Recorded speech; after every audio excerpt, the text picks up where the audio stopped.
And now we're joined by bantamweight prospect Reece McEwan, who fights Kurban Khizriev at Evolution of Combat for the vacant bantamweight title. Reece, before we go into your upcoming fight and kind of your future, a lot of my subscribers kind of were being aware of you as a prospect. Could you just give us a bit of background information about you, and how would you kind of like describe yourself as a fighter? Background: I had an amateur career, an amateur record of 8 wins and 1 loss. I've had a couple of professional kickboxing bouts. I'm a purple belt in jiu-jitsu. And to describe me as a fighter, an exciting all-round fighter. And I read that you had a brief spell working, and then you decided to pursue this full time. When exactly was it that you made that transition from like part-time to full-time? And how was it making kind of the jump from amateur to professional? How did you find that as well? So making the jump, so I graduated from university in June 2016, and I went to go to Albuquerque in New Mexico to train for 2 weeks. And obviously when I was in that training holiday for 2 weeks, I had no other responsibilities other than training.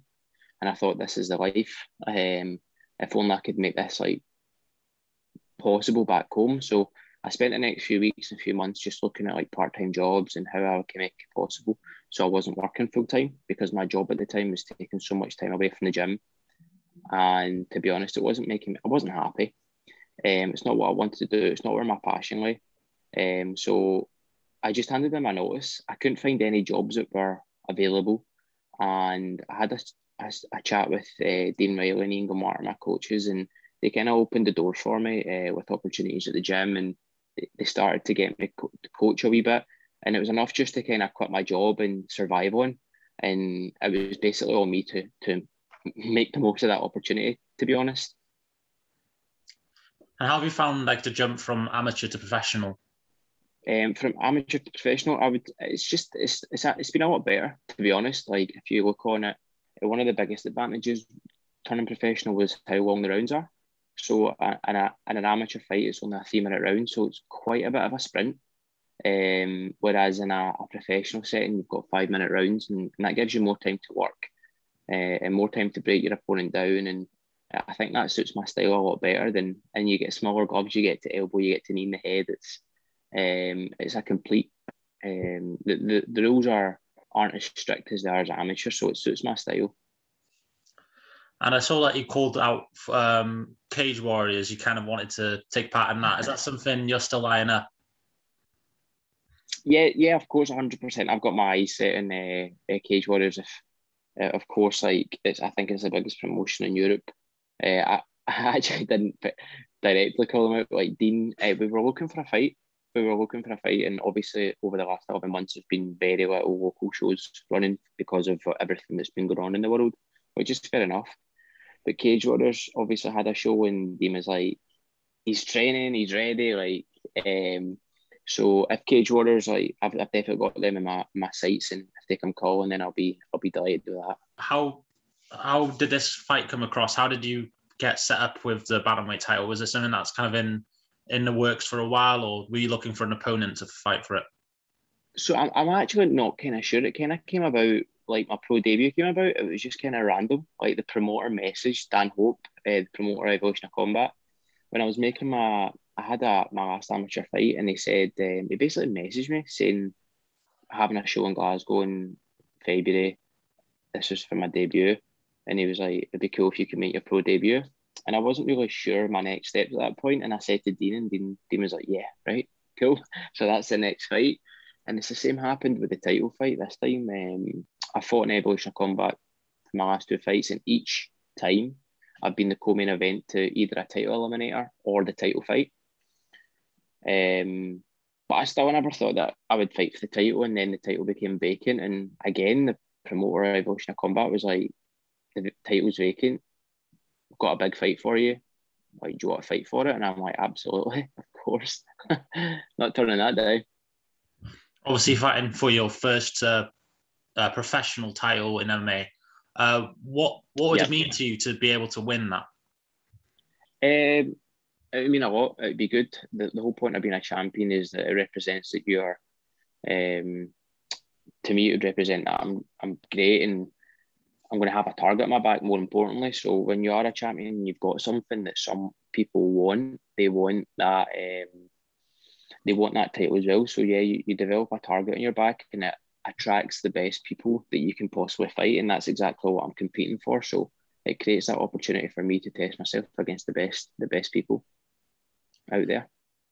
And obviously, they've given you a tough test to try and win it.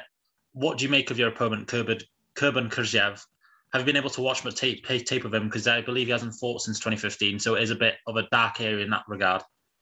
Yeah, so I initially had another opponent who was 6-2 for the title, but obviously that never got announced because he pulled out. So yeah, my new opponent, it's I don't really tend to focus on the opponent, to be honest. Like, obviously it's a tough test. Like, I'm fighting for a title, I'm not, but I know at any point that can change, even up to the day of the fight. So I'm just prepared to come bring my best and collect a belt and bring a strong performance. And you've had 2 wins, 2 first-round submissions. Are you looking to kind of have a fight soon where someone kind of pushes you the distance and test yourself in that regard? And do you think your next opponent is going to do that? Of course, absolutely. Like, finishes are great, 100%. But see, when you do finish the fight, see when you look back on it, you wish you got more cage time.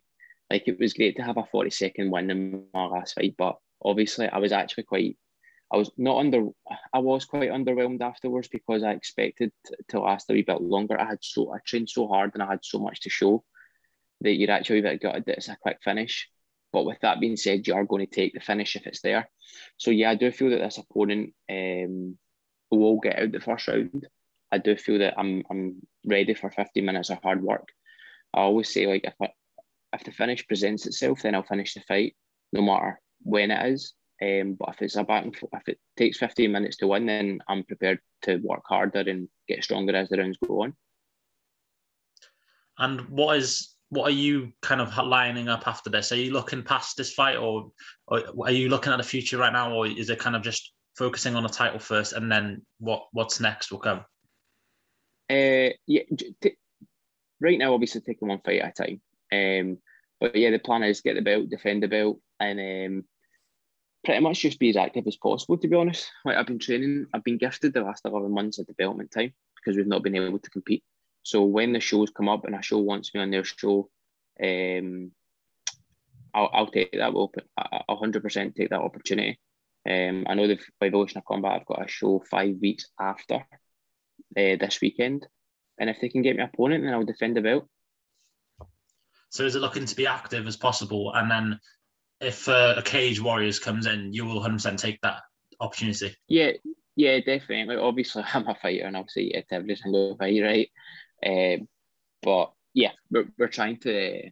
I want to be as active as possible. That's what I train for all the time. That's what my job is. So, 100%. I know Cage Warriors have got a show. I think they've got a show in October, maybe. But again, it's just whatever gets offered to Dean. I'll just let Dean decide when I'll let Dean decide when I'm fighting. He'll tell me a date, and that's all I need to know. And how much time have you been able to put into this fight? Has this kind of been your biggest training camp, or has it just been kind of the same as normal, considering it's a title fight? Yeah, in terms of like the training doesn't change. Like, just because it's for a title, it doesn't mean that you work hard or anything like that. The title just adds an extra piece of visualization when you think about the fight.